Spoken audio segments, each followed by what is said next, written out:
आज से तकरीबन 1000 साल पहले एक बहुत बड़ा काफिला मुसलमानों के कैपिटल दमिश्क से हज करने के लिए मक्का की तरफ जा रहा था।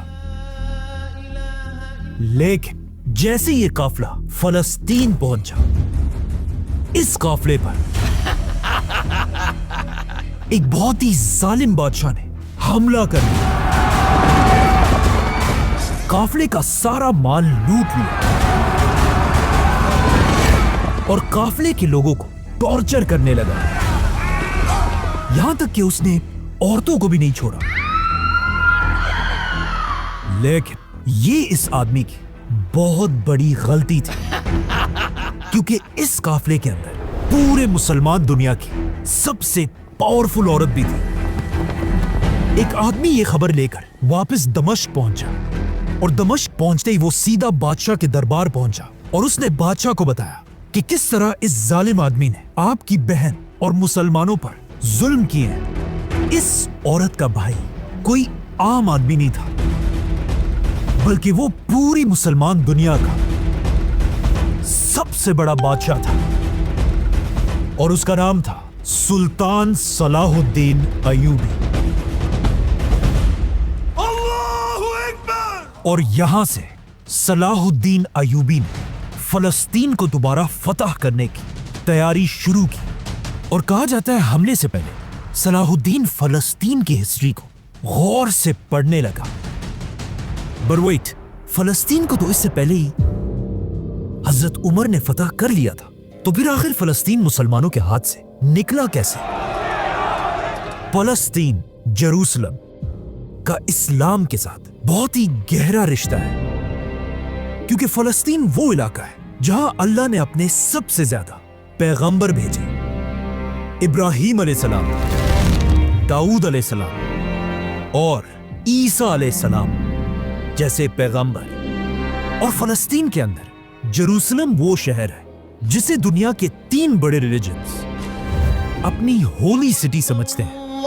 बल्कि आज से 1400 साल पहले जब रसूलुल्लाह सल्लल्लाहु अलैहि वसल्लम मक्का में थे, अल्लाह ने उन्हें एक ही रात में मक्का से जेरूसलम पहुंचाया, जहां उन्होंने बैतुल मक़दस में खड़े होकर अपने से पहले आने वाले सारे पैगंबरों की इमामत की, जिसके बाद यहीं से आप सल्लल्लाहु अलैहि वसल्लम ने एक ही रात में आसमानों का सफर किया। लेकिन जब तक आप सल्लल्लाहु अलैहि वसल्लम दुनिया में थे, मुसलमान कभी भी जेरूसलम तक नहीं पहुंच सके। उस जमाने के फलस्तीन पर एक बहुत बड़ी सुपर पावर का राज था, द ग्रेट रोमन एम्पायर।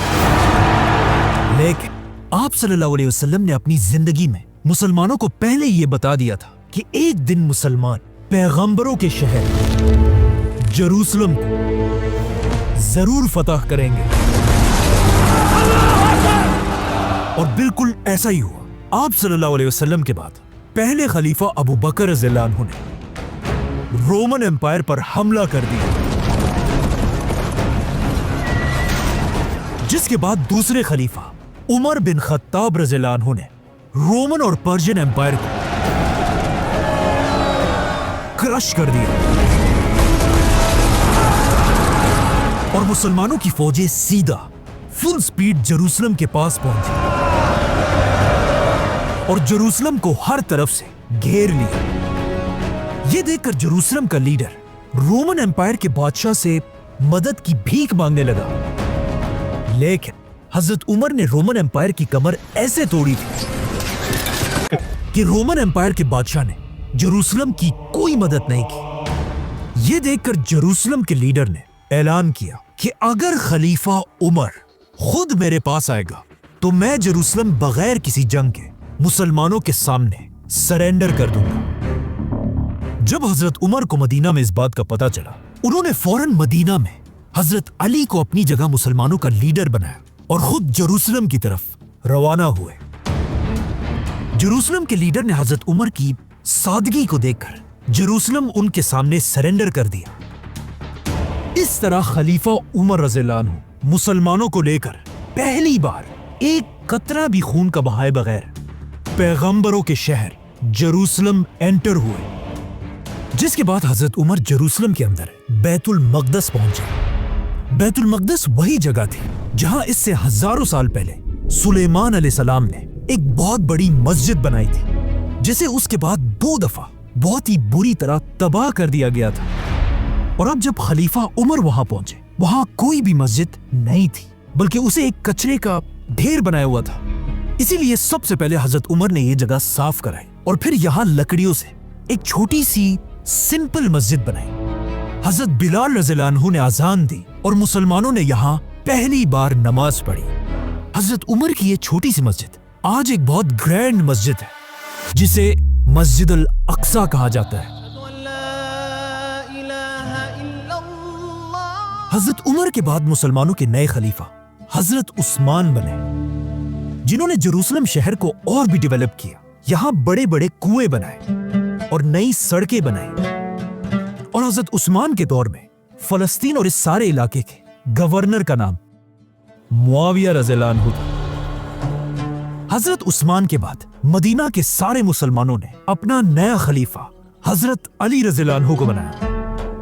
हजरत अली की हुकूमत पूरे खिलाफत में फैल गई, सिवाय एक इलाके के, शाम, जिसमें फलस्तीन भी शामिल था, क्योंकि यहाँ के गवर्नर मुआविया रज़ियल्लाहु अन्हु ने खलीफा अली रज़ियल्लाहु अन्हु के हाथ पर बैत नहीं की थी। और यहां से इस्लाम की पहली सिविल वॉर शुरू हुई, जिसके बाद हजरत अली की पूरी खिलाफत में फलस्तीन उनके कंट्रोल से बाहर रहा।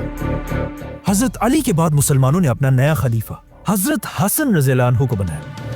लेकिन जैसे ही हजरत हसन यहां खलीफा बने, वहां मुआविया रज़ियल्लाहु अन्हु ने अपनी खिलाफत की बैत लेना शुरू की। और उन्होंने अपने इस खिलाफत की बैत कहीं और नहीं बल्कि जेरूसलम शहर के अंदर ली। इसके कुछ ही अरसे बाद हजरत हसन रज़ियल्लाहु अन्हु ने आखिर मुसलमानों की इस सिविल वॉर को खत्म करने के लिए अपनी खिलाफत छोड़ दी, जिसके बाद हजरत मुआविया पूरी दुनिया के मुसलमानों के नए लीडर बने और मुसलमानों में एक खानदान की हुकूमत शुरू हुई, बनु उमैया। हजरत मुआविया के बाद उनका बेटा यजीद बादशाह बना और यजीद के बादशाह बनते ही मुसलमानों में एक बार फिर एक बहुत बड़ी सिविल वॉर शुरू हुई। और इसी यजीद के दौर में इस्लाम का सबसे दर्दनाक वाकया पेश आया, करबला, जिसमें यजीद की फौजों ने रसूलुल्लाह सल्लल्लाहु अलैहि वसल्लम के खानदान अहले बैत के बहुत सारे मेंबर्स को बेरहमी से शहीद कर दिया। करबला के बाद मुसलमानों के अंदर ये सिविल वॉर इसी तरह चलती रही और ये एक बहुत बड़ी कंफ्यूजन थी कि आखिर ये सिविल वॉर कौन जीतेगा। इसके कुछ ही अरसे बाद एक आदमी आखिर इस पूरी सिविल वॉर को जीत गया, बनु उमैया खानदान का बादशाह अब्दुल मलिक। आज बहुत सारे लोग इस अब्दुल मलिक को नहीं जानते, लेकिन अब्दुल मलिक उस जमाने में एक बहुत ही ताकतवर बादशाह था, जिसने बादशाह बनने के बाद जेरूसलम के शहर में एक बहुत ही फेमस बिल्डिंग बनाई, जो आज तक अपनी जगह पर खड़ी है। और ये आज तक दुनिया की सबसे मशहूर बिल्डिंग्स में से एक है, the dome of the rock.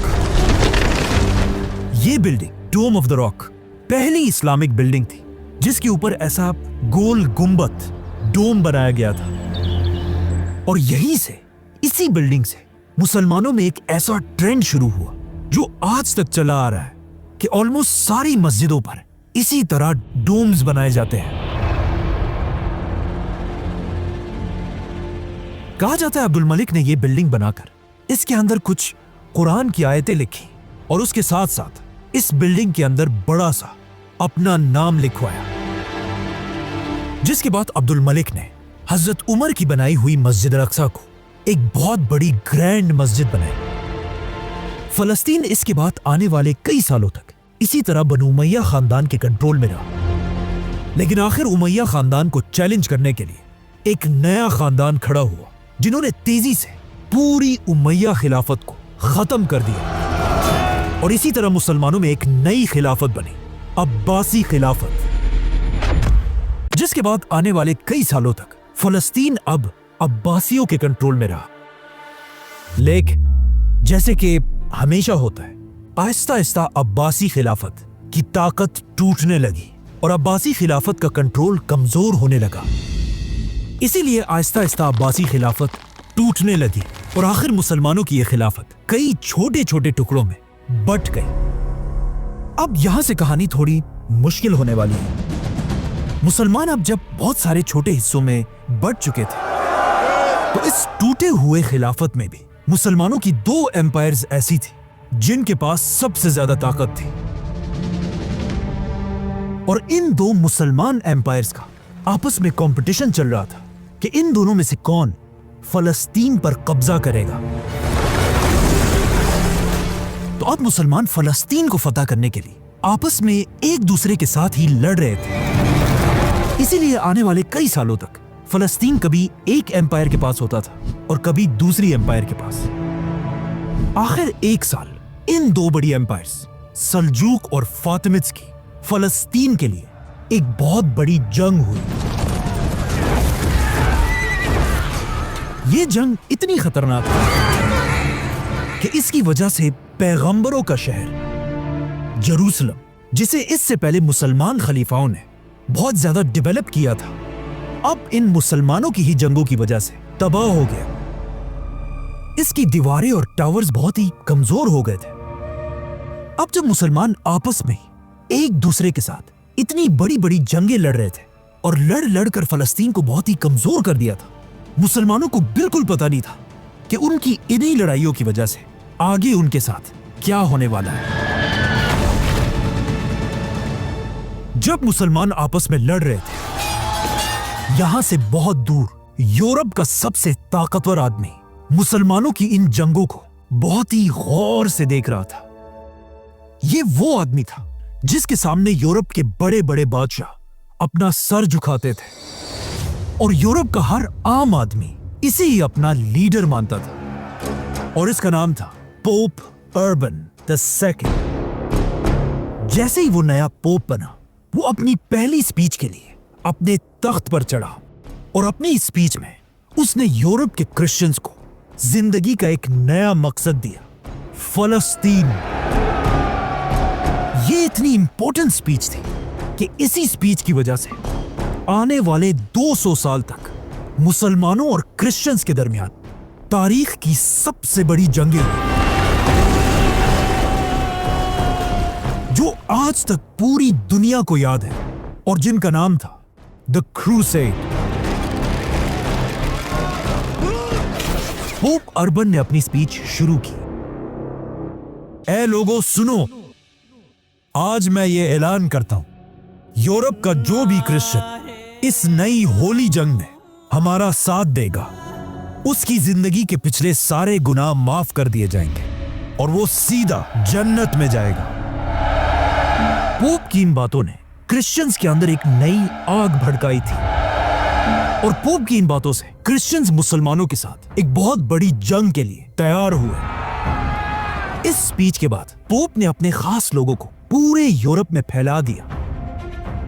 ये लोग हर जगह जाकर यूरोप के आम लोगों को मुसलमानों के खिलाफ जंग के लिए भड़काते रहते थे, जिसमें ये लोग बहुत सारे झूठ भी बोलते थे कि मुसलमान फलस्तीन में क्रिश्चियंस पर बहुत जुल्म करते हैं, और क्रिश्चियंस के सबसे होली चर्च में मुसलमानों ने घोड़े और कुत्ते बांधे हुए हैं। आखिर इन बातों से आहिस्ता आहिस्ता यूरोप के क्रिश्चियंस मुसलमानों से जंग के लिए तैयार होने लगे। ये देखकर पोप ने पूरे यूरोप में ऐलान किया कि अगले साल हम सब मिलकर मुसलमानों के फलस्तीन पर हमला करेंगे और उसे छीन लेंगे। अब जब पोप यूरोप में इस फौज को तैयार कर रहा था, अचानक यूरोप के एक छोटे से गांव से एक बूढ़ा सा गरीब और फकीर आदमी अपना गधा लेकर अकेले फलस्तीन की तरफ रवाना हुआ। रास्ते में ये फकीर हर गांव में खड़े होकर जोर जोर से लोगों से कहता था कि हम अगले साल नहीं बल्कि आज ही फलस्तीन फतह करेंगे। चलो मेरे साथ। इस फकीर की बातें सुनकर लोग बहुत मोटिवेट हुए और आहिस्ता आहिस्ता इसके साथ इस सफर में जुड़ने लगे, और आखिर इस बुड्ढे के साथ इतने लोग जुड़ गए कि इसके और इसके गधे के पीछे 20,000 की फौज चल रही थी। लेकिन ये कोई फौज नहीं थी, बल्कि सिर्फ आम लोग थे जो अपने घरों से खुलाड़ियां, हथौड़े और बेलचे लेकर मुसलमानों से फलस्तीन छीनने जा रहे थे। तो ऑफ कोर्स जैसे ये लोग मुसलमानों के इलाकों में एंटर हुए, थोड़ी देर में इन्हें समझ आ गई कि यहां आकर इन्होंने बहुत बड़ी गलती की है, क्योंकि अब तक इनका ख्याल था कि मुसलमान दुनिया भी यूरोप की तरह एक गरीब इलाका है। लेकिन यहां पहुंचते ही इन्हें समझ आ गई कि ऐसा बिल्कुल नहीं है। मुसलमान उस जमाने में दुनिया के सबसे बड़े सुपर पावर थे और मुसलमानों की टेक्नोलॉजी दुनिया की सबसे टॉप पर थी।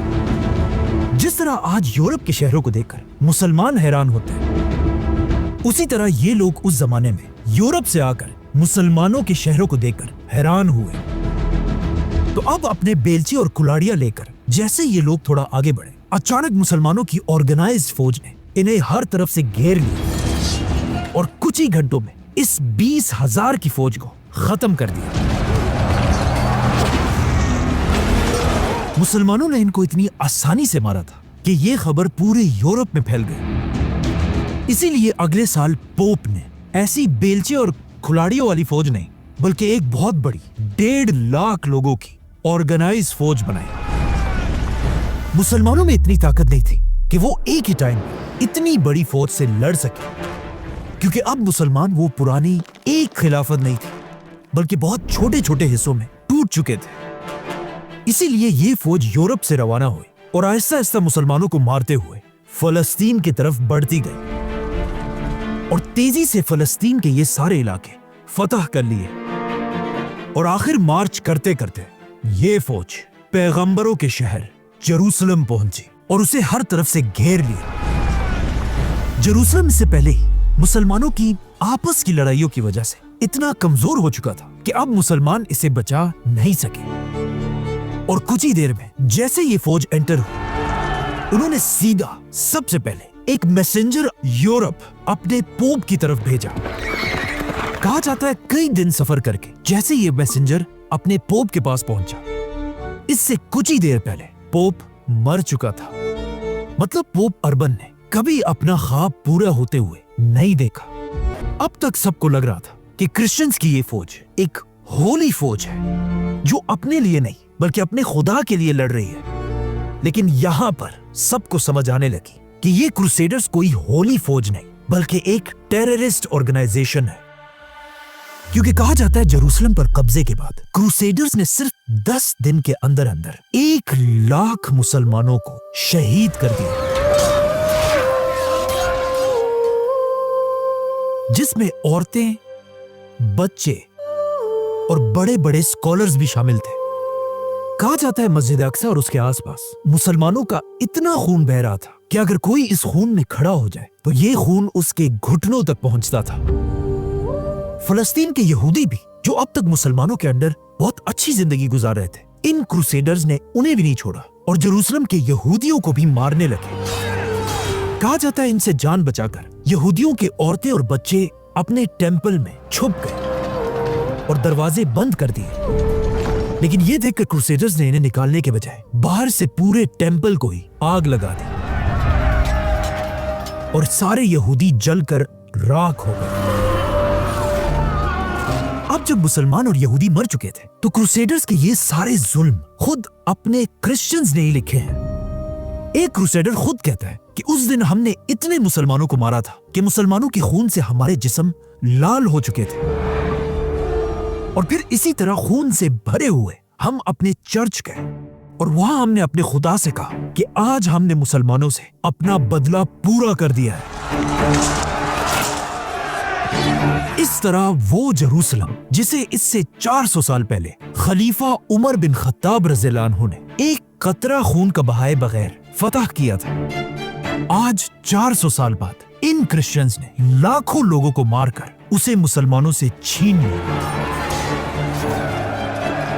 फलस्तीन इस तरह आसानी से छिन जाना मुसलमानों के लिए बहुत ही शर्म की बात थी, लेकिन इस दौर में फलस्तीन का जाना लाजमी था ताकि मुसलमानों को पता चले कि उनकी आपस की जंगों की वजह से आज उनकी दुनिया में कोई औकात नहीं रही। क्योंकि फलस्तीन के जाते ही आहिस्ता आहिस्ता दुनिया के हर मुसलमान को समझ आने लगी कि हमारी आपस की जंगों की वजह से आज हम इस हाल तक पहुंचे हैं, और यहां से अब मुसलमानों की बारी थी कि वो आपस की दुश्मनियां तोड़कर एक हो जाए और दोबारा फलस्तीन पर हमला करके इसे फतह करें।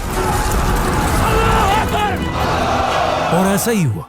यहां से मुसलमानों के सबसे बड़े लीडर्स में से एक सलाहुद्दीन अयूबी का वक्त शुरू होता है।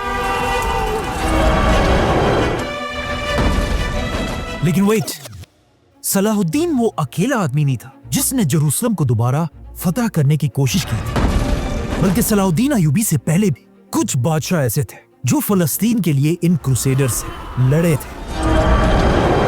यहां से कहानी में एक बहुत बड़ा ट्विस्ट आता है। जैसे ही क्रूसेडर्स ने जेरूसलम पर कब्जा किया, उसके बाद जो भी मुसलमान लीडर फलस्तीन के लिए आवाज उठाता था, अचानक वो गायब हो जाता था या उसे मार दिया जाता था।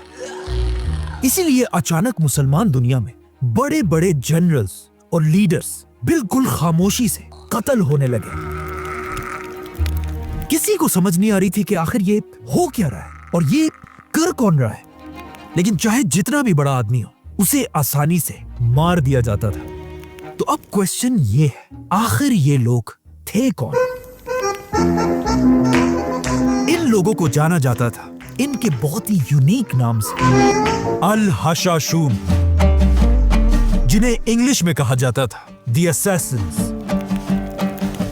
ये ऐसे ट्रेन्ड वॉरियर्स थे कि इनके लिए कहीं भी किसी को भी मारना कोई मसला नहीं था, चाहे वो जितना भी बड़ा आदमी क्यों ना हो। इन्हें बस अपने लीडर के एक इशारे का इंतजार होता था। और इनका ये नाम हशाशीन, हशीश से निकला था, जो एक बहुत ही फेमस नशा है।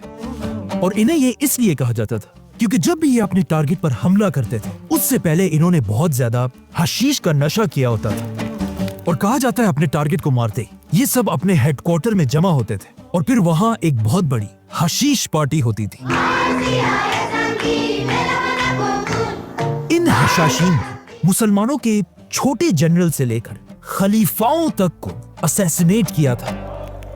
और ये अपने टारगेट्स को इतनी बुरी तरह कत्ल करते थे कि एक बार एक मुसलमान शहर में एक औरत पकड़ी गई और जब उसके घर की तलाशी ली गई तो पता चला कि ये औरत भी हशाशीन की मेंबर है, क्योंकि इसके बेड के नीचे इस औरत ने एक कुआं बनाया हुआ था और जब इसके बेड को हटाया गया, उसके नीचे 40 लाशें पड़ी हुई थी। यहां तक कि मुसलमानों के शहरों में ये बात मशहूर हो चुकी थी कि जो भी आदमी रात तक अपने घर नहीं पहुंचा तो समझो वो गया, क्योंकि रात के अंधेरे में सारी सड़कों पर सिर्फ हशाशीन का कंट्रोल होता था। और ऐसा नहीं था कि किसी ने इनको रोकने की कोशिश नहीं की। जब एक मुसलमान बादशाह ने हशाशीन पर हमले की कोशिश की और अगले दिन जब वो अपने कैंप में नींद से उठा, उसने देखा कि उसके सर के पास एक कागज और खंजर लगा हुआ है, जिसमें क्लियरली लिखा हुआ था कि अगर तुम अपनी हरकतों से बाज नहीं आए तो अगली बार ये खंजर तुम्हारी गर्दन पे होगा। अब जब एक तरफ फलस्तीन मुसलमानों के हाथ से निकल चुका था, मुसलमान छोटे छोटे हिस्सों में टूटे हुए थे और रातों को सड़कों पर हशाशीन का कंट्रोल होता था। अचानक एक दिन एक काफला मुसलमानों के एक शहर से दूसरे शहर की तरफ जा रहा था। इस काफले के सरदार को कुछ ही दिन पहले उसके शहर से जबरदस्ती भगा दिया गया था। और अब जब ये काफला रास्ते में था, इसी सफर के दरमियान इस सरदार का बेटा पैदा हुआ। लेकिन अपने बेटे के पैदाइश पर खुश होने के बजाय ये सरदार इतने गुस्से में था कि उसने कहा, ये मेरा बेटा एक मनहूस बच्चा है, क्योंकि इसके पैदा होते ही हमें अपने शहर से निकाल दिया गया है। बल्कि कहा जाता है इस सरदार ने एक बार अपने बेटे को मारने का भी सोचा, लेकिन आखिर इस सरदार को इसके दोस्त ने रोक दिया और कहा, ऐसा ना करें, इस बच्चे की कोई गलती नहीं है और ना ही ये कोई मनहूस बच्चा है, इसे जिंदा रहने दे। क्या पता आगे जाकर यही बच्चा आपकी आंखों की ठंडक बने और क्या पता ये एक जमाने में एक बहुत बड़ा बादशाह बने। इस आदमी की बात बिल्कुल सही थी, क्योंकि आगे जाकर ऐसा ही हुआ। ये बच्चा आगे जाकर मुसलमानों का सबसे बड़ा बादशाह बना और इस बच्चे का नाम था सुल्तान सलाहुद्दीन अयूबी। सुल्तान सलाहुद्दीन अयूबी।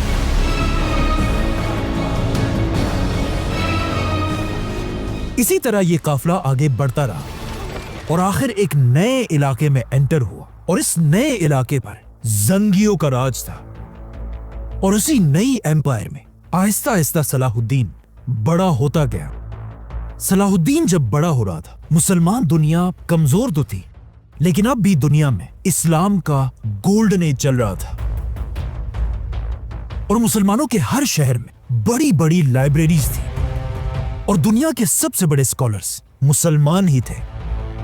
صلاح الدین کے لیے سب سے اچھی بات یہ تھی کہ وہ جہاں پر بڑا ہو رہا تھا، اس علاقے کا بادشاہ ایک بہت ہی نیک آدمی تھا جو اپنے لوگوں کا بہت زیادہ خیال رکھتا تھا، اور اس کا نام تھا سلطان نور الدین زنگی۔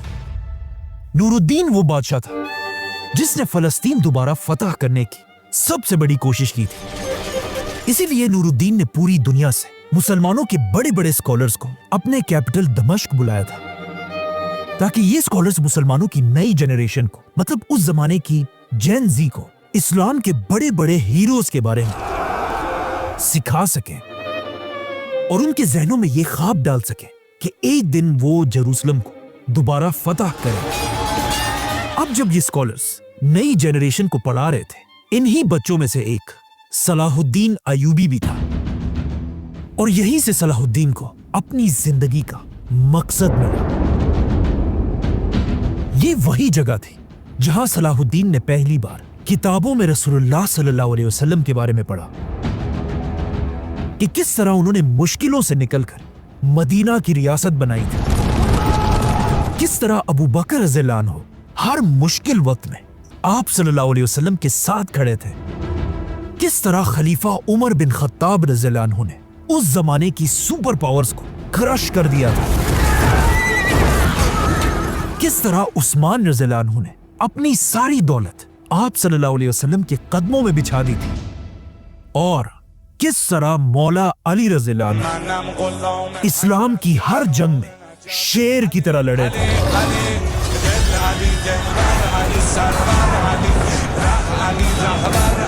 اور کہا جاتا ہے پڑھنے لکھنے کے ساتھ ساتھ صلاح الدین بچپن سے ہی گھوڑے اور تلوار چلانے کی بھی ٹریننگ لے رہے تھے، اور تلوار کی یہ ٹریننگ وہ کسی اور سے نہیں بلکہ اپنے ہی چچا شرکو سے لیتا تھا۔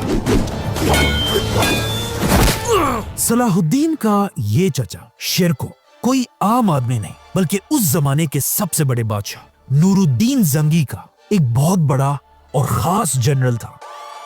اور آخر جب اسی شہر دمشق میں صلاح الدین کی عمر 30 سال ہوئی، بادشاہ نور الدین نے صلاح الدین کے چچا شرکو کو ایجپٹ فتح کرنے کا حکم دیا، لیکن جانے سے پہلے شرکو اپنے ہی بھتیجے صلاح الدین کو بھی ساتھ لے کر گیا، جسے اس نے خود ٹرین کیا تھا۔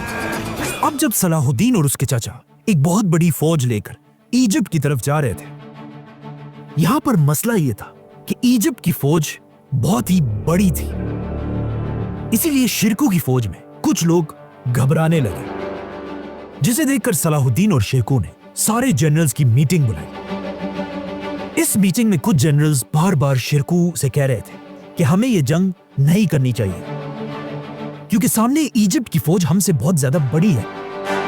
اس میٹنگ میں ان جنرلز کی آنکھوں میں ایسی بغیرتی دیکھ کر صلاح الدین کھڑا ہوا اور اپنے چچا سے کہا کہ یہاں جو کوئی بھی یہ کہہ رہا ہے کہ اسے جنگ نہیں کرنی تو وہ واپس جائے اور اپنے بیوی اور بچوں کے ساتھ گھر میں چھپ کر بیٹھے۔ اس ینگ صلاح الدین کے جذبے کو دیکھ کر شرکو نے اپنے جنرل سے کہا، آپ نے سب سے پہلے گھبرانا نہیں ہے۔ اسی کے ساتھ یہ فوج ایجپٹ کی طرف روانہ ہوئی، اور ایک بہت سخت جنگ کے بعد آخر پورا ایجپٹ فتح کر لیا، جس کے بعد صلاح الدین کا چچا پورے ایجپٹ کا گورنر بنا۔ لیکن جیسے ہی وہ گورنر بنا، اس کے صرف 2 مہینے بعد صلاح الدین کا یہ چچا فوت ہو گیا، اور اس کے فوت ہوتے ہی سارے جنرلز نے مل کر صلاح الدین ایوبی کو صرف 32 سال کی عمر میں پورے ایجپٹ کا گورنر بنا دیا۔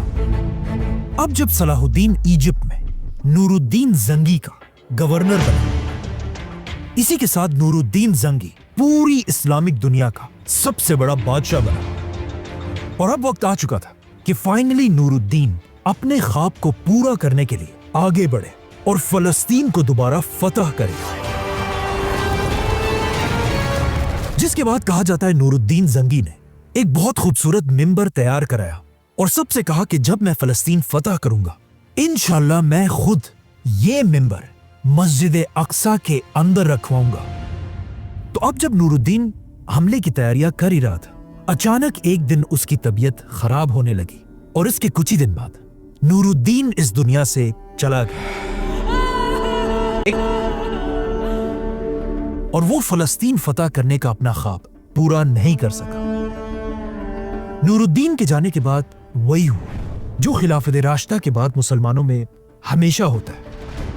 नूरुद्दीन के बाद उसका बेटा मुसलमानों का नया बादशाह बना, लेकिन यहां मसला यह था कि नूरुद्दीन के इस बेटे की उम्र सिर्फ और सिर्फ 11 साल थी। जब नूरुद्दीन जैसे बादशाह के बाद ये 11 साल का बच्चा उसके तख्त पर बैठा, ये देखकर नूरुद्दीन की पूरी एम्पायर में सारे गवर्नरों की आपस में लड़ाई शुरू हुई कि कौन इस छोटे से बच्चे को काबू करके इस पूरी एम्पायर का बादशाह बनेगा। और एक बार फिर मुसलमान आपस में लड़ने लगे और आहिस्ता आहिस्ता ये लड़ाई इतनी बढ़ गई कि इवन फलस्तीन के क्रूसेडर्स ने भी एक बार मुसलमानों पर हमले की कोशिश की। अब जब मुसलमानों के हालात इतने खराब थे, ये देखकर नूरुद्दीन की बीवी इस्मत खातून को समझ आई कि अगर ऐसा ही चलता रहा तो सुल्तान नूरुद्दीन का फलस्तीन को फतह करने का ख्वाब कभी पूरा नहीं हो सकेगा। इसीलिए इस औरत ने हालात को ठीक करने के लिए फौरन एक लेटर लिखा। इस्मत खातून की तरफ से मिस्र के गवर्नर सलाहुद्दीन के नाम। आपके सुल्तान नूरुद्दीन इस दुनिया से जा चुके हैं और इनके जाने के बाद इनके गवर्नरों ने इनके तख्त के लिए जंगें शुरू कर दी हैं। और अगर सही चलता रहा तो नूरुद्दीन का ख्वाब कभी पूरा नहीं हो सकेगा। तो अब इससे पहले कि ये धोखेबाज लोग इस तख्त पर बैठे, आप फौरन आकर इस सल्तनत और नूरुद्दीन के बेटे को बचाएं। और ये लेटर लिखते ही उसने ये लेटर सीधा इजिप्ट के गवर्नर सलाहुद्दीन के पास भेजा। अब यहां से बहुत दूर सलाहुद्दीन इजिप्ट में आराम से बैठा हुआ था और उसे इन हालात का कुछ पता नहीं था। जैसे ये लेटर सलाहुद्दीन के पास पहुंचा और उसने ये लेटर पढ़ा, ये देखकर कहा जाता है सलाहुद्दीन को बहुत गुस्सा आया। सलाहुद्दीन ने फौरन नूरुद्दीन की बीवी की तरफ इस लेटर का जवाब भेजा और कहा, नूरुद्दीन की मौत की खबर मेरे लिए किसी तूफान से कम नहीं है। इसी के साथ सलाहुद्दीन ने कहा कि जिसने भी नूरुद्दीन के बाद मुसलमानों की इस एम्पायर को कमजोर करने की कोशिश की, मैं वहां खुद आकर एक एक से बदला लूंगा। इसी के साथ सलाहुद्दीन अपनी फौज लेकर फुल स्पीड नूरुद्दीन के कैपिटल दमश्क की तरफ रवाना हुआ। इससे पहले जो सारे गवर्नर्स आपस में लड़ रहे थे, अब सलाहुद्दीन के आने की खबर सुनकर सारे गवर्नरों की टांगें कांपने लगी।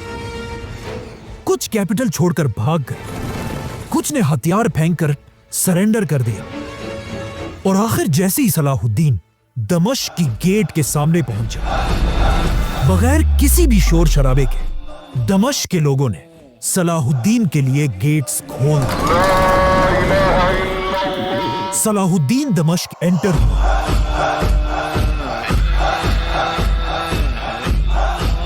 और इस तरह सलाहुद्दीन एक कतरा भी खून का बहाए बगैर सिर्फ 37 साल की एज में पूरी दुनिया का सबसे ताकतवर बादशाह बना। इस तरह इस पूरे इलाके का कंट्रोल सलाहुद्दीन अयूबी के हाथ में आया। इवन मक्का और मदीना भी सलाहुद्दीन के कंट्रोल में थे। अब जब यहां सलाहुद्दीन सुल्तान बना, क्रूसेडर्स ने सलाहुद्दीन अयूबी के साथ एक एग्रीमेंट की कि आने वाले कई सालों तक मुसलमान और क्रिश्चियंस एक दूसरे पर हमला नहीं करेंगे। अब सलाहुद्दीन चाहता तो ये एग्रीमेंट फाड़कर जेरूसलम पर इसी वक्त हमला कर सकता था, क्योंकि सलाहुद्दीन को अच्छी तरह पता था कि जेरूसलम क्रिश्चियंस की सबसे होली सिटी है और वो इसे डिफेंड करने के लिए अपने खून के आखिरी कतरे तक लड़ेंगे।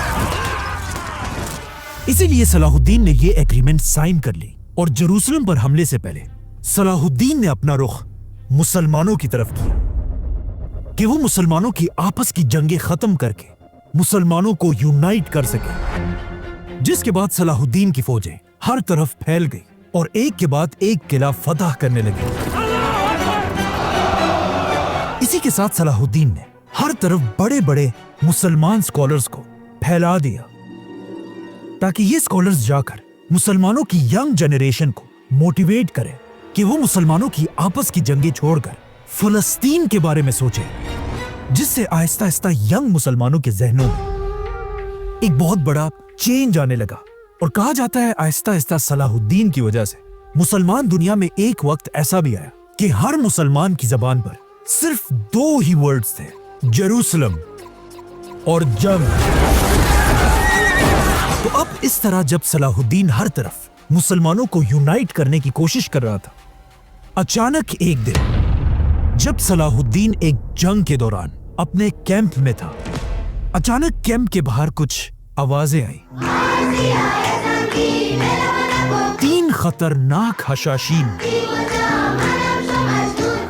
सलाहुद्दीन की पूरी फौज और उसकी पूरी सिक्योरिटी को चकमा देकर किसी तरह दुनिया के सबसे ताकतवर आदमी सलाहुद्दीन के कैंप के अंदर घुस गए।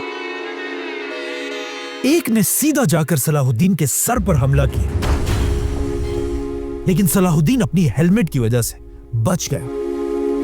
यह सुनकर सलाहुद्दीन के गार्ड्स अंदर आए और फिर सलाहुद्दीन और गार्ड्स ने मिलकर तीनों हशाशीन को मार डाला। कहा जाता है जब तीसरा असैसिन जमीन पर अपनी आखिरी सांसें ले रहा था, तब भी अपने आखिरी मोमेंट्स में भी वो अपने ब्लेड से सलाहुद्दीन को मारने की कोशिश कर रहा था, जिससे सलाहुद्दीन के चेहरे पर जख्म भी लगा। ये सब देखकर कहा जाता है सलाहुद्दीन अपने कैंप में कुछ देर बिल्कुल शौक में बैठा हुआ था और वो हैरान था कि आखिर ये हशाशीन किस तरह के वहशी और दरिंदे लोग हैं। खैर, सलाहुद्दीन वो वाहिद बंदा था जिसने अब हशाशीन से भी अपनी जान बचा ली थी। ये वाकया सलाहुद्दीन के लिए बहुत ही शॉकिंग था, इसीलिए सलाहुद्दीन ने अपनी पूरी सिक्योरिटी बदल दी और इस वाकये के बाद अपनी पूरी फौज का रुख इन हशाशीन के हेडक्वार्टर्स की तरफ किया और सलाहुद्दीन हशाशीन के बड़े बड़े किलों को गिराने लगा। सलाहुद्दीन ने हजारों हशाशीन को मार डाला, लेकिन फिर भी सलाहुद्दीन इन्हें दुनिया से खत्म नहीं कर सका। आखिर इन हशाशीन को आगे जाकर दुनिया के एक बहुत बड़े बादशाह ने हमेशा के लिए खत्म कर दिया, और वो इसलिए क्योंकि ये बादशाह इन हशाशीन से भी ज्यादा वहशी था और इसका नाम था चंगेज खान। अब आखिर सलाहुद्दीन के पास इतनी ताकत आ चुकी थी कि वो बिल्कुल तैयार था कि वो फलस्तीन पर हमला करे और 400 साल बाद फलस्तीन को उसी तरह फतह करे जिस तरह खलीफा उमर बिन खत्ताब ने फतह किया था। तो अब सलाहुद्दीन सिर्फ एक बहाने और मौके का इंतजार कर रहा था और आखिर ऐसा ही हुआ। एक बहुत बड़ा काफिला मुसलमानों के कैपिटल दमिश्क से हज करने के लिए मक्का की तरफ जा रहा था, लेकिन जैसे ये काफिला फलस्तीन पहुंचा, इस काफिले पर एक बहुत ही जालिम बादशाह ने हमला कर दिया, काफिले का सारा माल लूट लिया और काफिले के लोगों को टॉर्चर करने लगा, यहां तक कि उसने औरतों को भी नहीं छोड़ा। लेकिन ये इस आदमी की बहुत बड़ी गलती थी, क्योंकि इस काफिले के अंदर पूरे मुसलमान दुनिया की सबसे पावरफुल औरत भी थी। इस जालिम आदमी का नाम रेनॉल्ड डे शैटेलॉन था। एक आदमी ये खबर लेकर वापस दमिश्क पहुंचा और दमिश्क पहुंचते ही वो सीधा बादशाह के दरबार पहुंचा और उसने बादशाह को बताया कि किस तरह इस जालिम आदमी ने आपकी बहन और मुसलमानों पर जुल्म किए हैं। ये सुनकर सलाहुद्दीन को बहुत गुस्सा आया और उसने फौरन रेनॉल्ड की तरफ हुक्म भेजा कि वो इसी वक्त इन कैदियों को छोड़ दे। लेकिन रेनॉल्ड इतना बेशर्म आदमी था, उसने जवाब क्या भेजा पता है? रेनॉल्ड ने सलाहुद्दीन से कहा, जाओ और अपने पैगंबर मोहम्मद से कहो कि वो इन कैदियों को मुझसे छुड़ाए। अब ये बात सुनकर कहा जाता है सलाहुद्दीन का गुस्सा कंट्रोल से बाहर हो चुका था और यहीं पर सलाहुद्दीन ने कसम खाई कि इस रेनाल्ड का सर मैं अपने हाथों से काटूंगा। इसी के साथ सलाहुद्दीन ने अपनी पूरी एम्पायर में खबर भेजी और हुक्म दिया कि पूरी फौज जंग के लिए रेडी हो जाए। जैसे ही मुसलमानों की फौज जमा हुई, सलाहुद्दीन इस पूरी फौज को लेकर फलस्तीन की तरफ रवाना हुआ। जैसे ही सलाहुद्दीन की फौज फलस्तीन एंटर हुई, सबसे पहले उन्होंने इस किले पर हमला किया और इस किले को घेर लिया।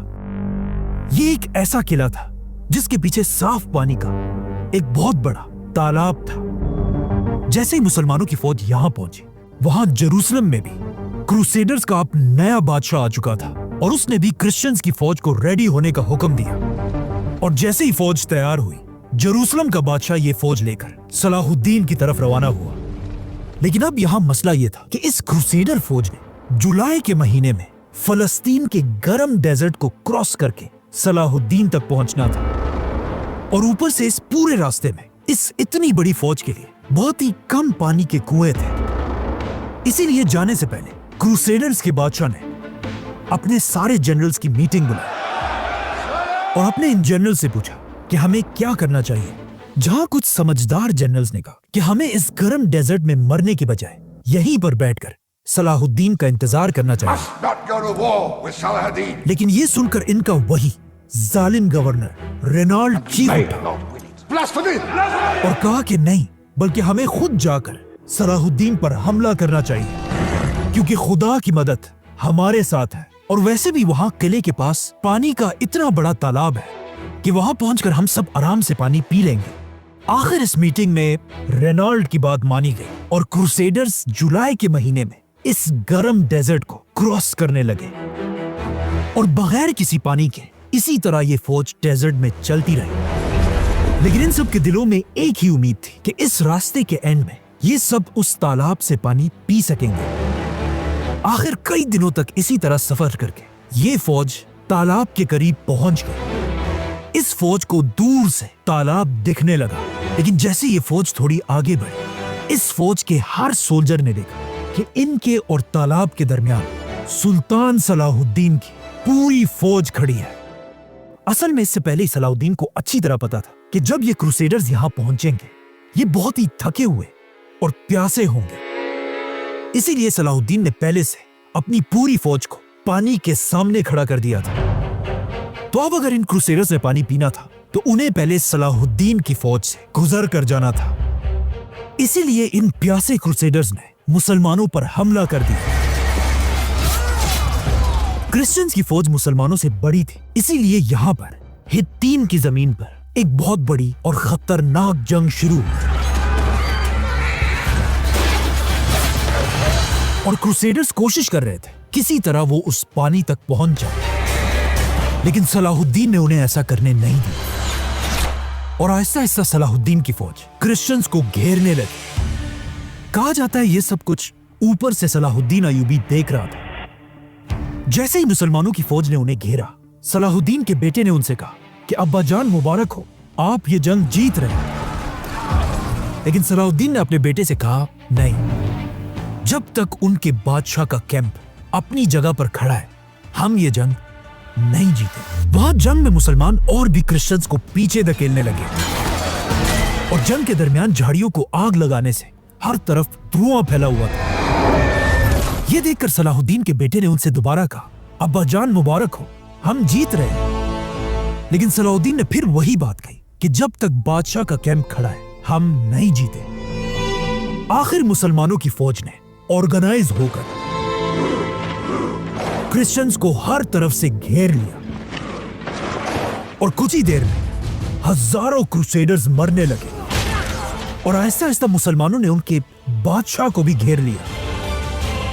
यह देखकर सलाहुद्दीन के बेटे ने तीसरी बार कहा कि अब्बा जान आप जंग जीत रहे हैं। लेकिन सलाहुद्दीन ने कहा नहीं, जब तक बादशाह का वो और जैसे ही सलाहुद्दीन यहां तक पहुंचा, अचानक बादशाह का कैंप गिर गया। यह देखते ही सलाहुद्दीन ने आंखें बंद की और जमीन पर गिर गया और अल्लाह को सजदा किया और कहा, अब हम ये जंग जीत चुके हैं। इस तरह मुसलमानों ने क्रूसेडर्स की पूरी फौज तबाह कर दी और जो लोग जिंदा बच गए मुसलमान उन्हें कैदी बनाने लगे। इन्हीं कैदियों में मुसलमानों ने क्रूसेडर्स के बादशाह को भी पकड़ लिया और सबसे बड़ी बात यह थी, रसूलुल्लाह सल्लल्लाहु अलैहि वसल्लम की गुस्ताखी करने वाला रेनॉल्ड भी मुसलमानों के हाथ जिंदा आया। जैसे ही सलाहुद्दीन को पता चला, उसने फौरन बादशाह और रेनॉल्ड को अपने पास अपने कैंप बुलाया और जब सलाहुद्दीन ने देखा कि दोनों को प्यास लगी हुई है, यह देखकर सलाहुद्दीन ने बादशाह को एक प्याले में पानी या जूस दिया। बादशाह ने इस प्याले से खुद भी पिया और फिर यह प्याला रेनॉल्ड को दे दिया। अब उस जमाने का कल्चर यह था कि जब भी कोई बादशाह किसी को कुछ ऑफर करता था, इसका मतलब यह था कि बादशाह ने उसे माफ कर दिया है।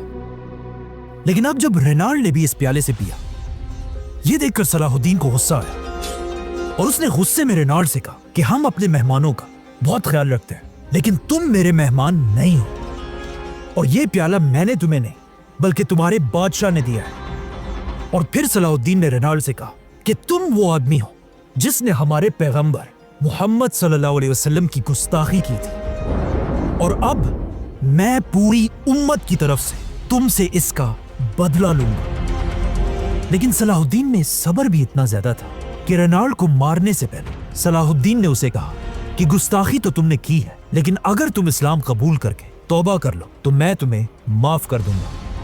लेकिन ऑफ कोर्स रेनॉल्ड ने कहा नहीं। इसी के साथ सलाहुद्दीन ने अपनी तलवार निकाली और एक ही वार में रेनॉल्ड का सर काटकर अपनी कसम पूरी कर दी। लेकिन फिर भी सलाहुद्दीन इतने गुस्से में था कि उसने रेनॉल्ड की लाश पकड़ी और उसे घसीटकर बादशाह के सामने लेकर आया। कहा जाता है यह देखकर बादशाह कांपने लगा क्योंकि उसे लगा कि अब अगली बारी उसकी होगी। लेकिन सलाहुद्दीन ने बादशाह से कहा, रिलैक्स, तुम्हें मैं कुछ नहीं कहूंगा। हमारा ये रिवाज नहीं कि एक बादशाह दूसरे बादशाह को मारे। इस तरह सलाहुद्दीन ने क्रूसेडर्स की पूरी फौज को एक ही वार में खत्म कर दिया था और अब बगैर कोई टाइम जाया किए सलाहुद्दीन अपनी पूरी फौज लेकर पैगंबरों के शहर जेरूसलम की तरफ रवाना हुआ। अब वहां जेरूसलम में बच्चे बच्चे को इस बात का अच्छी तरह पता था कि आगे उनके साथ क्या होने वाला है और सब जेरूसलम की दीवारों पर खड़े होकर सिर्फ सलाहुद्दीन की फौज का इंतजार कर रहे थे। आखिर जेरूसलम की दीवार से एक आदमी ने दूर से एक मुसलमान सोल्जर देखा और कहा, सलाहुद्दीन पहुंच चुका है। लेकिन बाकियों ने उसे कहा कि ये तो सिर्फ एक आदमी है। लेकिन उसने कहा, नहीं, सलाहुद्दीन पहुंच चुका है। सलाहुद्दीन की फौज ने आते जेरूसलम को चारों तरफ से घेर लिया। अब यहां सबसे बड़ा मसला यह था, जेरूसलम का बादशाह सलाहुद्दीन की कैद में था। मतलब जेरूसलम शहर का अब कोई लीडर नहीं था। इसीलिए जेरूसलम के लोगों ने वहीं पर अपना एक नया बादशाह बनाया, बेलियन। यह नया बादशाह बेलियन एक बहुत ही ज़हीन आदमी था। इसके पास बहुत थोड़ी सी फौज थी, लेकिन बेलियन के लिए सब अपनी जान देने के लिए तैयार थे।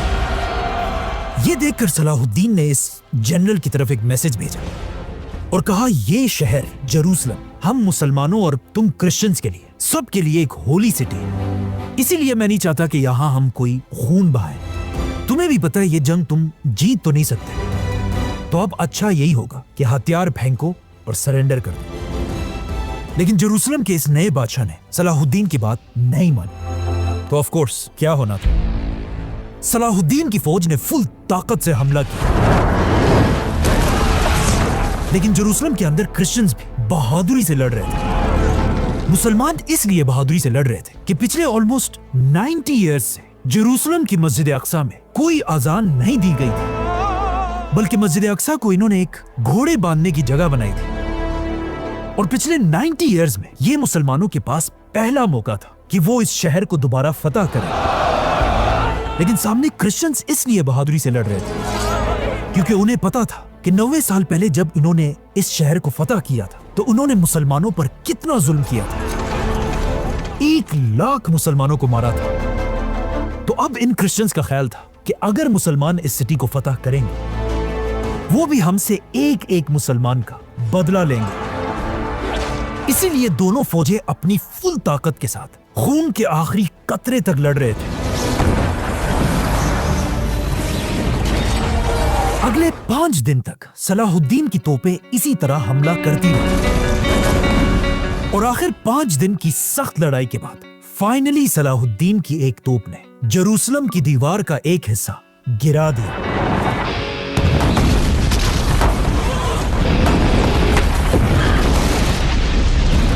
और इस दीवार के गिरते ही जेरूसलम के अंदर सबको समझ आ गई कि अब सलाहुद्दीन को रोकना इम्पॉसिबल है। इसीलिए जेरूसलम के अंदर से उनके बादशाह ने सलाहुद्दीन की तरफ एक पैगाम भेजा कि मैं जेरूसलम का बादशाह सलाहुद्दीन के साथ मिलना चाहता हूं। सलाहुद्दीन ने यह ऑफर एक्सेप्ट की और इन दोनों लीडर्स की मीटिंग शुरू हुई। सबसे पहले सलाहुद्दीन ने बेलियन से पूछा कि बताओ तुम्हारा क्या इरादा है? शहर कब हमारे हवाले करोगे? बेलियन ने सलाहुद्दीन को क्लियरली बता दिया कि हम जेरूसलम को इतनी आसानी से जाने नहीं देंगे, बल्कि हम सब अपने खून के आखिरी कतरे तक आपसे लड़ेंगे, और अगर फिर भी हम ना जीते तो हम इस पैगंबरों के शहर जेरूसलम को आग लगा देंगे, जिससे आपकी मस्जिद अक्सा भी नहीं बचेगी। सलाहुद्दीन ने बेलियन से पूछा कि अगर तुम इस तरह हर चीज को आग लगाओगे तो उससे तो तुम्हारा चर्च भी जल जाएगा। जिस पर बेलियन ने कहा कि मुझे किसी भी चीज की कोई परवाह नहीं है, चाहे जो भी हो, मैं इस पूरे शहर को आग लगा कर रहूंगा। क्योंकि बेलियन को पता था अगर ये शहर उसने सरेंडर कर दी, सलाहुद्दीन इस शहर के हर क्रिश्चियन को मार डालेगा। तो अब बेलियन की बातें सुनकर सलाहुद्दीन ने थोड़ा सोचा और फिर बेलियन को एक ऐसी ऑफर दी जो वो कभी सोच भी नहीं सकता था। सलाहुद्दीन ने बेलियन से कहा कि मैं जेरूसलम फतह करके इसके अंदर हर क्रिश्चियन को माफ कर दूंगा, जेरूसलम में हर चर्च का अच्छे से ख्याल रखूंगा, और अगर कोई भी क्रिश्चियन जेरूसलम को छोड़कर जाना चाहे, वो सिर्फ थोड़ा सा टैक्स देकर जेरूसलम से बगैर किसी खतरे के जा सकेगा। ये सुनकर बेलियन बिल्कुल हैरान रह गया, क्योंकि उसे पता था कि इससे 90 इयर्स पहले जब क्रिश्चियंस ने इस शहर पर कब्जा किया था, उन्होंने यहाँ के हर मुसलमान को मार डाला था, मस्जिद अक्सा को घोड़े बांधने की जगह बना दी थी और पूरे जेरूसलम शहर को मुसलमानों के खून से लाल कर दिया था। और अब सलाहुद्दीन वो सब कुछ भुलाकर हम सारे क्रिश्चियंस को माफ करने के लिए तैयार है। और आखिर वो बेलियन जो इससे पहले जेरूसलम को जलाने वाला था, अब सलाहुद्दीन की बातें सुनकर उसने सलाहुद्दीन से कहा कि अगर आपकी यही ऑफर है तो फिर मैं जेरूसलम आपके सामने सरेंडर करता हूं। Then under these terms I surrender Jerusalem. इसी के साथ आखिर 90 इयर्स बाद मुसलमान दोबारा जेरूसलम एंटर हुए। इससे आगे जो हुआ वो ऑलमोस्ट वैसा ही था कि जब इससे 500 साल पहले रसूलुल्लाह सल्लल्लाहु अलैहि वसल्लम सहाबा के साथ मक्का के शहर एंटर हुए थे। आप सल्लल्लाहु अलैहि वसल्लम ने मक्का फतह करके उन सारे लोगों को माफ कर दिया था जो बहुत सालों से मुसलमानों पर जुल्म कर रहे थे। इस दिन फतह मक्का के बारे में सलाहुद्दीन ने बचपन से पढ़ा था, इसीलिए अब जब वो मुसलमानों को लेकर जेरूसलम एंटर हुए, सलाहुद्दीन ने आप सल्लल्लाहु अलैहि वसल्लम की सुन्नत को फॉलो करते हुए जेरूसलम के हर क्रिश्चियन को माफ कर दिया और जेरूसलम की हर गली में ऐलान कराए कि आप सब माफ कर दिए गए हो। जिसके बाद सलाहुद्दीन सीधा मस्जिद अक्सा की तरफ गया और मस्जिद अक्सा को साफ करके इधर वही मिंबर रखवाया जो इससे बहुत साल पहले सलाहुद्दीन के मास्टर नूरुद्दीन ने बनाया था। 90 साल बाद मस्जिद अक्सा में दोबारा आजान दी गई और एक बार फिर मुसलमान सफों में खड़े हुए और सुल्तान सलाहुद्दीन ने सबको नमाज पढ़ाई। अब जब जेरूसलम आजाद हो चुका था, आहिस्ता आहिस्ता क्रूसेडर्स थोड़े से पैसे देकर अपने आप को आजाद करा रहे थे और फिर जेरूसलम छोड़कर जा रहे थे। और सलाहुद्दीन भी बहुत सारे लोगों को बगैर पैसों के माफ कर रहा था। आहिस्ता आहिस्ता सलाहुद्दीन ने ऐलान कराया कि बूढ़े क्रिश्चियंस को पैसे देने की कोई जरूरत नहीं, बच्चों को भी कोई पैसे देने की जरूरत नहीं, और फिर औरतों को भी बगैर पैसों के आजाद करने लगा। ये सब देखकर सलाहुद्दीन के कुछ जनरल्स बिल्कुल भी खुश नहीं थे। आखिर सलाहुद्दीन के सामने बहुत सारे ऐसे जवान लड़के लाए गए जिन्होंने मुसलमानों के खिलाफ जंगें भी की थी, और इन लड़कों के पास अपने आप को आजाद करने के लिए कोई पैसा नहीं था।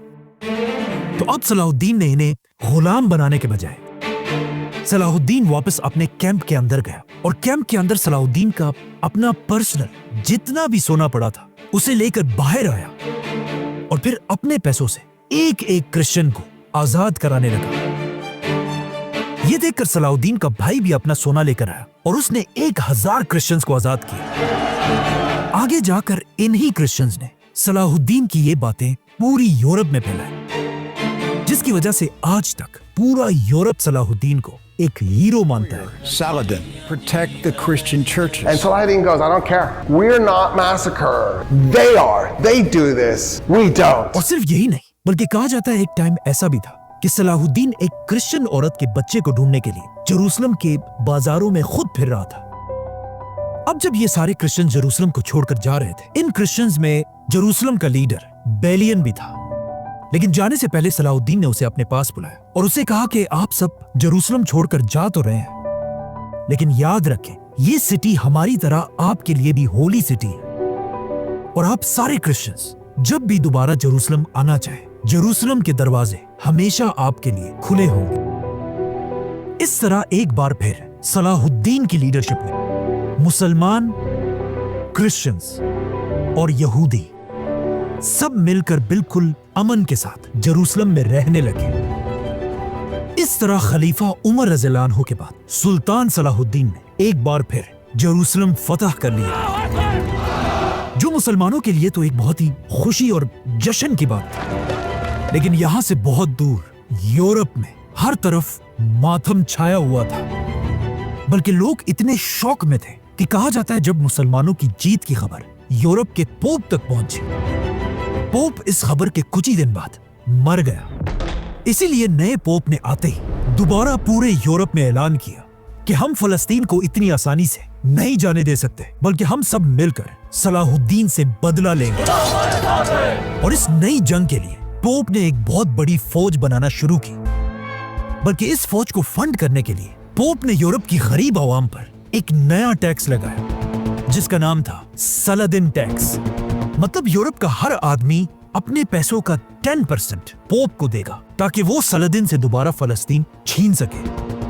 और जैसे ये फौज तैयार हुई, यूरोप का सबसे बड़ा बादशाह रिचर्ड द लायन हार्ट ये फौज लेकर फलस्तीन की तरफ रवाना हुआ, और आखिर बड़ी बड़ी कश्तियों में ये फौज फलस्तीन पहुंची, और एक बार फिर फलस्तीन में एक बहुत बड़ी जंग शुरू हुई,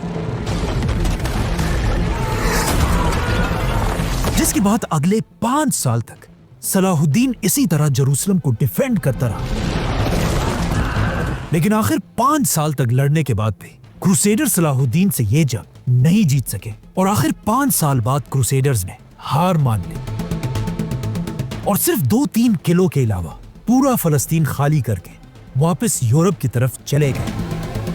अब जब सलाहुद्दीन ने बार बार यूरोप के बादशाहों को हरा दिया था, ये देखकर सलाहुद्दीन ने अपने जनरल से कहा कि अब मेरा इरादा ये है कि मैं फलस्तीन के बाद सीधा यूरोप की तरफ बढ़ूं और आहिस्ता आहिस्ता पूरे यूरोप को फतह करूं।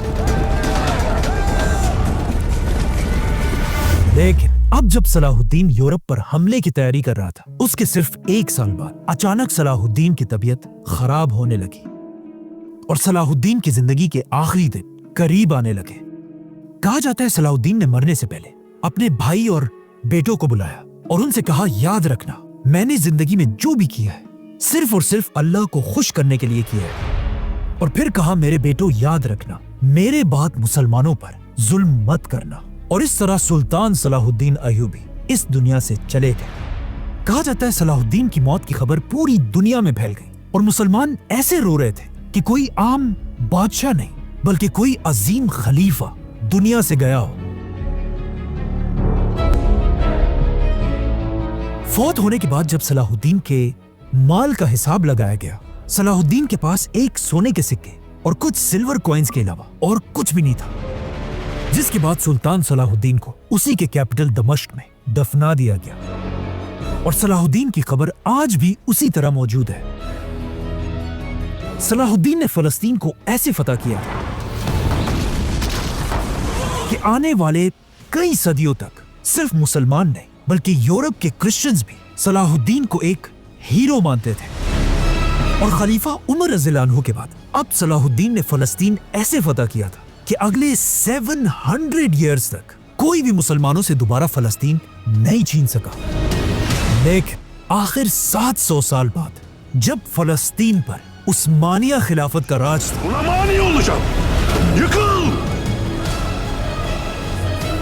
दुनिया की तारीख की सबसे बड़ी जंग शुरू हुई, वर्ल्ड वॉर 1।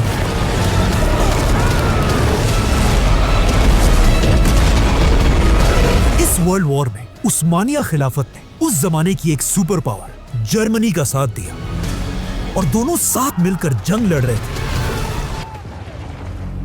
उस्मानिया खिलाफत ने यह जंग वर्ल्ड वॉर 1 बहुत बहादुरी से लड़ी, लेकिन आखिर बहुत कोशिश के बाद भी उस्मानिया खिलाफत ये जंग हार गई और आहिस्ता आहिस्ता उस्मानिया खिलाफत टूटने लगी और आखिर उस्मानिया सल्तनत इतनी कमजोर हुई कि उनके हाथ से फलस्तीन एक बार फिर चला गया, जिसके बाद फलस्तीन उस जमाने की सबसे बड़ी सुपर पावर ब्रिटिश एम्पायर के कंट्रोल में और उस्मानिया खिलाफत को तोड़ने के बाद कहा जाता है एक दिन एक अंग्रेज जनरल सलाहुद्दीन के शहर में उसकी कब्र के पास आया और फिर इस बेशरम जनरल ने सलाहुद्दीन की कब्र को लात मारी और कहा, सलाहुद्दीन,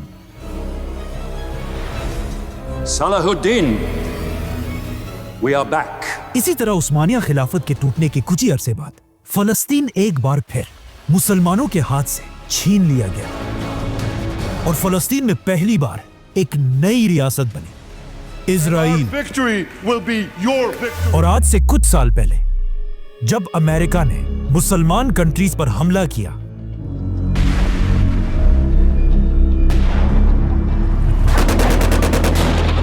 उस वक्त के अमेरिकन प्रेसिडेंट जॉर्ज बुश ने इस नई जंग को भी उसी तरह एक क्रूसेड का नाम दिया।